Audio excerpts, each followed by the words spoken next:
Mochengo, Mochengo, lui, c'est vraiment un monsieur qui nous aide beaucoup, hein. Il fait des recherches et nous propose des mini-documentaires. Ah, nous sommes très contents d'avoir un pareil Congolais qui séjourne en dehors du pays, mais travaille pour nous informer. Lui s'appelle Mochengo Kensika. Voilà, il va ensemble, Kensika. Il va nous permettre de connaître un peu à combien coûte un forage, comment s'y prendre et quelles sont les méthodologies, comment est-ce qu'on peut réaliser cela. Donc apprenons ensemble par l'entremise de M. Mochengo Kensika. C'est parti. Combien coûte un forage? Il n'y a pas de prix fixe. Lorsqu'on nous demande combien un forage coûte, nous répondons toujours par une série de questions. Par exemple, dans quelle commune et dans quel quartier voulez-vous réaliser votre forage d'eau? Car nous devons faire une étude du sol pour connaître la profondeur à creuser et le type de sol. Ensuite, nous pourrons calculer le prix. D'où vient l'eau de forage? L'étude du sol permet de localiser la nappe phréatique ou la nappe aquifère. Ensuite, nous remontons cette eau à la surface. À part la profondeur, il y a des sols sablonneux, argileux ou rocheux. Tout cela influence les prix. C'est pour ça que lorsqu'on vous demande combien coûte un forage, il est difficile de répondre car il faut d'abord une étude pour évaluer la profondeur à atteindre, connaître le type de sol, etc., etc. Bien entendu, l'étude est payante. Bref, au lieu tondité, koluka forage té. Faire un forage, ça coûte cher.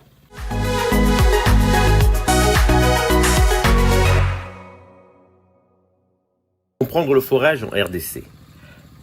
À Kinshasa, la règle générale est d'environ $100 par mètre de profondeur. Ça peut aller jusqu'à $150 par mètre de profondeur lorsque vous traitez avec des entreprises étrangères, libanaises, indo-pakistanaises ou européennes. $100 par mètre de profondeur, c'est lorsque vous vous adressez aux compagnies congolaises ou ONG locales.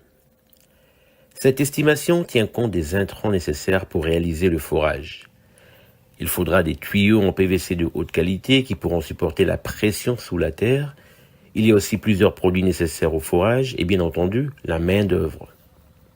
Les prix des forages varient d'un site à un autre. L'exemple de Kinkole au quartier Mobanse.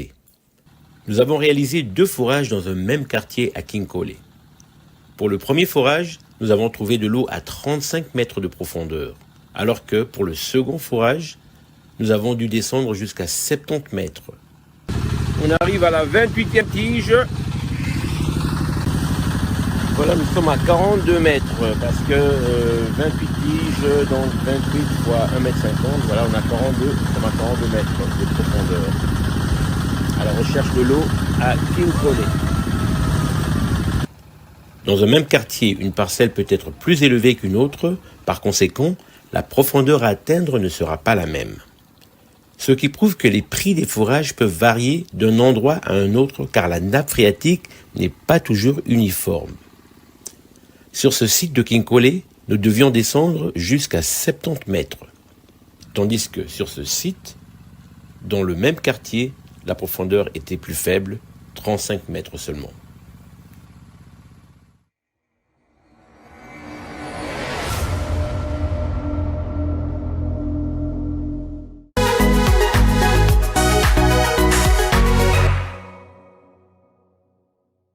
Le grès d'Inkisi. Il y a une sorte de couche dure, rocheuse, qui traverse la ville de Kinshasa en allant vers l'ouest, à partir de la rive gauche de la rivière Njili. Des fois, le prix est fixé en fonction de la difficulté du travail, surtout dans les endroits rocheux. À titre d'exemple, à Bandalungwa vers la rivière Makelele, pour une profondeur de 35 mètres, le forage en lui-même pourrait coûter environ $3 500, simplement pour creuser. Ce prix ne comprend que le forage à proprement parler.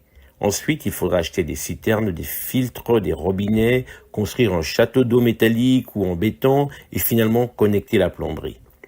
Une citerne de 10 000 litres peut coûter 700 à 1000 dollars selon les modèles. Par contre, à Mbudi, Kinsuka ou Lutendele, la nappe phréatique est très proche. À partir de 20 mètres seulement, on peut déjà trouver de l'eau. Mais, attention, le prix est plus élevé que Bandalungwa car il faut briser la roche avant de trouver de l'eau. Il faut un outil spécial, un carottier. Par conséquent, le prix est plus élevé malgré la faible profondeur. Awa kutu mai ezalaka pembeni, kasi buka libanga tondima yo te.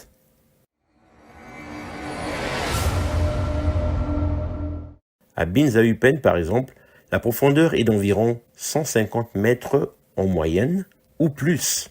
Par conséquent, il faut avoir un budget d'au moins 15 000 dollars pour penser à y faire un forage. Un forage à Upen coûterait au moins 15 000 dollars. Au moins. Car les profondeurs sont grandes. Il est souvent difficile qu'un individu arrive à financer tout seul. Par contre, si 10 individus se mettent ensemble, ils pourront faire un seul forage pour les 10 parcelles. 1500 chacun au lieu de 15 000 par personne. Un seul forage peut alimenter 10 différentes familles.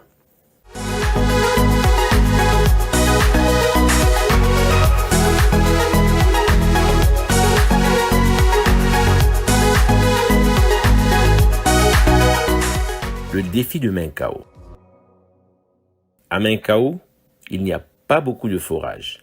Les profondeurs sont très élevées. On trouve des profondeurs de 300 mètres ou plus.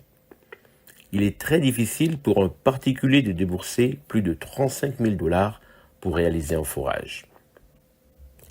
L'union fait la force. Dans des endroits comme UPN ou Minqao, la solution serait que des habitants se mettent ensemble pour réaliser un forage commun.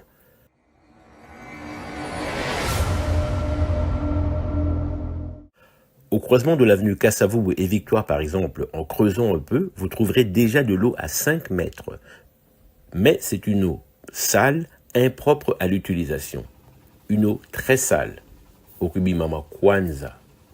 Il faut donc aller plus loin et briser la roche rouge, le grès d'Inkisi. Et sous cette roche, vous trouverez de l'eau propre.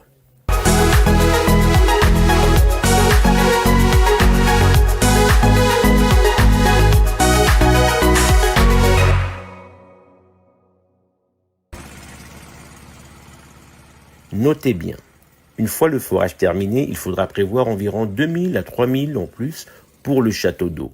Ça comprend la citerne, la plomberie, les installations métalliques, les filtres et la maçonnerie. Le forage fonctionnera à l'électricité. On pourra choisir soit l'électricité provenant de la Société nationale d'électricité, soit un groupe électrogène ou encore l'énergie solaire. De plus en plus de gens optent pour l'énergie solaire. Les pompes fonctionnant à l'énergie solaire sont plus chères, mais elles sont très bénéfiques car elles vous permettent de placer votre forage dans n'importe quel coin du pays. La plupart des machines utilisées en RDC, surtout à Kinshasa, utilisent de l'eau pour creuser. L'eau sert à ramollir le sol pour permettre aux outils de pénétrer. Il faut de l'eau pour trouver de l'eau. C'est ainsi que nous avons besoin de louer des camions-citernes pour avoir ce que l'on appelle de l'eau de gâchage ou de l'eau de forage. Il y a aussi des machines qui n'ont pas besoin d'eau pour creuser, mais celles-ci coûtent plus cher. Attention, dans certains endroits marécageux, les foreurs sont obligés d'aller en profondeur pour éviter les eaux sales ou usagées qui traînent en surface.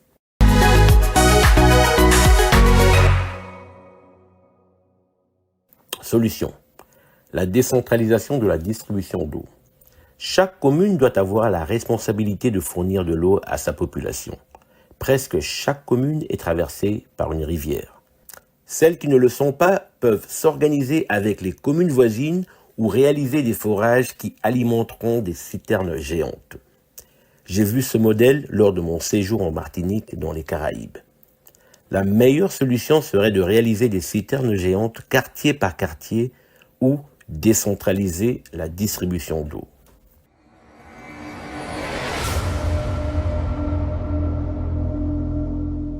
Le business de l'eau, l'exemple de Vitel. Nous nous sommes rendus à Vittel. Voilà, nous sommes à Vittel, en France, à la source de l'eau Vittel. L'eau que vous voyez embouteillée, Vittel, et voilà, nous sommes à la source. Et donc, je vais aller boire l'eau de la source. Alors que nous avons beaucoup de sources chez nous, Angaba, Njili, mais bon. Voilà, on va aller boire l'eau de Vittel. C'est en 1946 que les eaux furent mises en bouteille. Ce sont donc les eaux des nappes phréatiques qui rapportent à Vittel plus d'1 milliard d'euros par an. L'eau de cette petite ville, Vittel, est embouteillée et vendue dans 80 pays dans le monde. L'eau de Vittel rapporte plus d'1 milliard d'euros par an à la compagnie Vittel et par ricochet à la ville de Vittel. La ville de Vittel s'est enrichie grâce à l'eau. Grâce à l'eau de forage.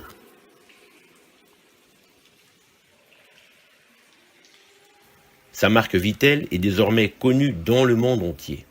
C'est le numéro 1 mondial des eaux minérales en bouteille. Il y a aussi une autre ville à seulement 5 km de Vittel, Contrexéville.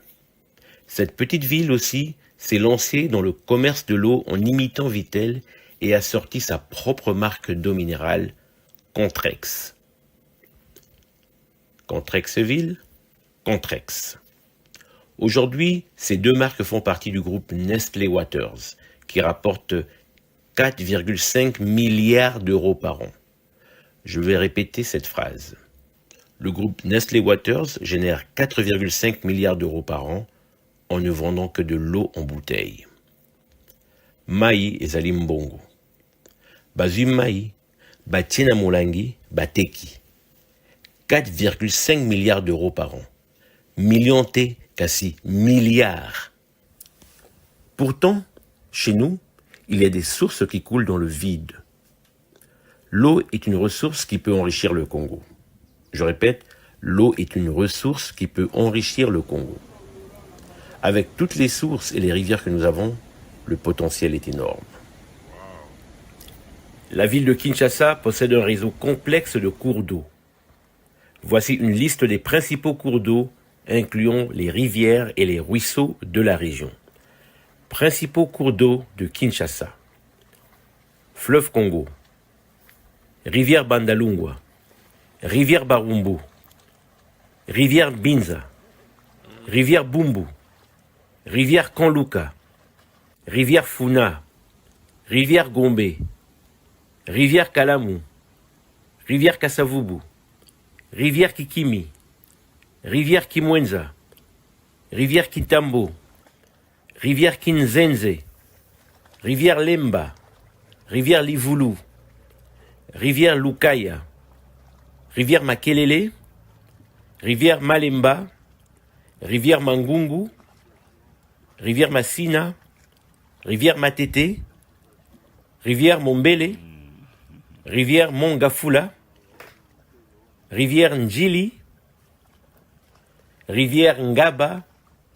Rivière Ngiringiri. Rivière Nsele. Rivière Nchimi. Rivière Selembao. Rivière Yolo.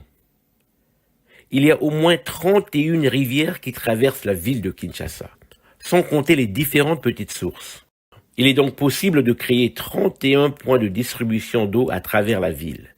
Chaque commune peut avoir des citernes géantes et devenir autonome dans l'exploitation de l'eau. La Régie des eaux devrait avoir plusieurs points de stockage d'eau en utilisant ces rivières et les forages.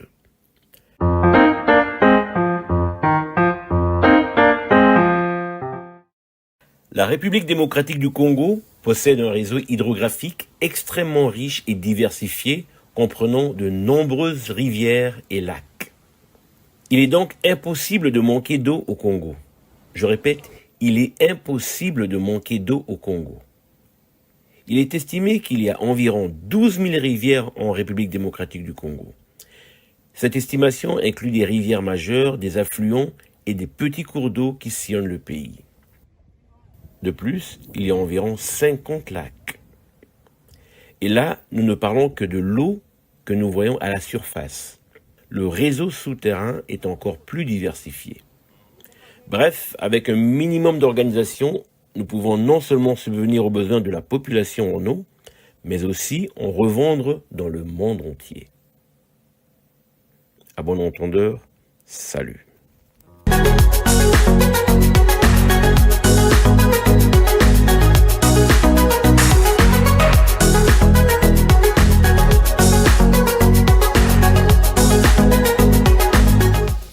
Voilà, combien coûte un forage reçu de Kantika Monchengo. Merci pour ce travail. Hein. Donc, une enquête vraiment à mener et nous avons les conclusions qui sont fiables, vérifiables. Merci pour le travail, c'est du professionnalisme. Monsieur Kantika Monchengo, de là où vous nous suivez, nous vous remercions pour ce travail. Alors,